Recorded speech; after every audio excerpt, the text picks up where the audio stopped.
Prepare yourself, guys. Chris with T3 Medias, and this is the binge review of 13 Reasons Why. Now, I'm a little bit late on this binge. I wanted to do it the weekend that it dropped and try to knock it out before a week, but it took me this long to get through it. Not for any other particular reason, only because I was just so busy with all these other things that I'm currently involved with. A lot of interviews coming to the show and a lot of other new developments that we're working on. I want to say that when I started this episode, I didn't know what to expect. I didn't read the book. I didn't hear much about it. I didn't see much advertisement on it, and I went in totally a clean slate. That being said, I'm on the level with everybody that has tweeted out about this story, who has commented on it. I've seen a lot of positive feedback on it, and I am, for the most part, in agreement with what everybody's been saying. Now, the thing that stands out is the fact that this is a story about a tragedy that happens in a high school. You have a character named Hannah Baker. Manente plays Clay Jensen, her best friend or one of her acquaintances that she knew in high school. He receives a group of cassette tapes, and when he plays them, his friend Hannah Baker, her voice comes on and starts to tell the story of why she committed suicide. It turns out that these tapes have been passed down to a certain number of people, specific people, that she says is the reason why she chose to end her life.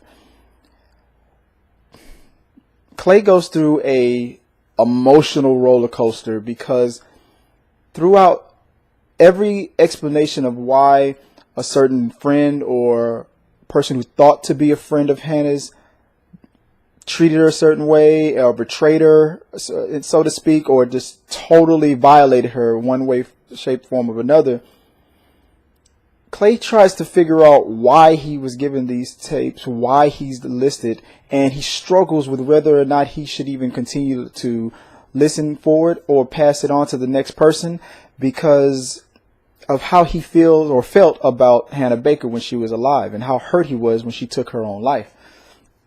He's warned that if he does not listen to the tapes, that the person who gave him those tapes would be instructed to make it public, which would expose everyone on those tapes for their part in the responsibility of what led to her death.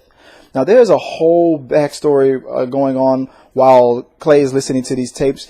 Hannah's parents are suing the school for bullying and just trying to piece together why their daughter, who in their eyes had no reason to do this to herself, would do this to herself. I wasn't the most popular person in high school either, and for a lot of these scenarios, the things that happen with bullying, peer pressure, sex, and just friends trying to cope with their own identities goes on a lot, and it always has, and it always will. Only in recent years has a whole effort of anti-bullying campaigns have come out to make it pretty much cliche, or just for the most part, hopefully, that bullying is just so 90s or 80s and whatnot. It's just not really necessary anymore. The thing I liked about this cast was that it reflected exactly how a high school, from what I could tell, because I'm old as dirt, that the way these high schools are actually running nowadays, how social media is pretty much the thing that runs their lives very heavily, which is why cyberbullying is something big. And if it's not school for the most part of the day, then after school it's social media, and sometimes all at the same time. So these things, when they're hit hard on a person and you're attacked or you're bullied or your whole reputation is just being compromised or just picked at and picked apart, it's very devastating to a person. And the brilliance of this series is that it used an old school format of communication to move the story along. I found that to be a very, very fascinating thing. It took me back to the times when I used to buy cassette tapes and listen to cassette tapes, to hear Clay play these tapes and listen to Hannah's voice over and over again, and to hear the sound that a tape makes when you switch it over or play it for the first time. It was something about that made listening to every word that Hannah said very, very special. To use an old school format of communication like a cassette tape, it makes it that much more of a challenge to find the radio that's compatible with a Walkman, things that aren't made anymore, and make the people that she sends these tapes to really listen. She lowered the volume of all the noise of the internet and brought you back in time in a way and made you listen.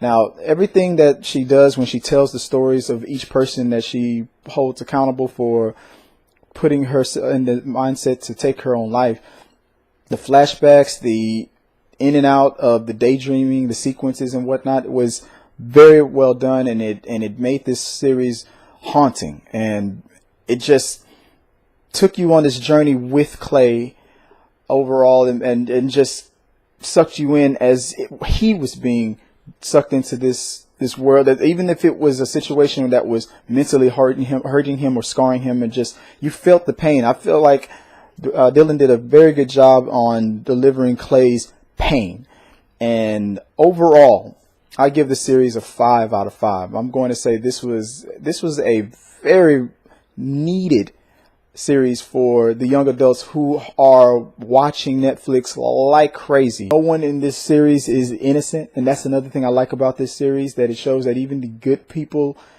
we all have dirt on ourselves. We all have done something that somebody else will take offense to. So that's my reaction to 13 Reasons Why. If you like my reaction, hit the like button, comment in the box below, tell me what you think. Are you going to go see it? What did you think about the series? Where do you think we're going moving forward? And how do you think it will all end? I don't know. If you've read the books, no spoilers, please. If you have not read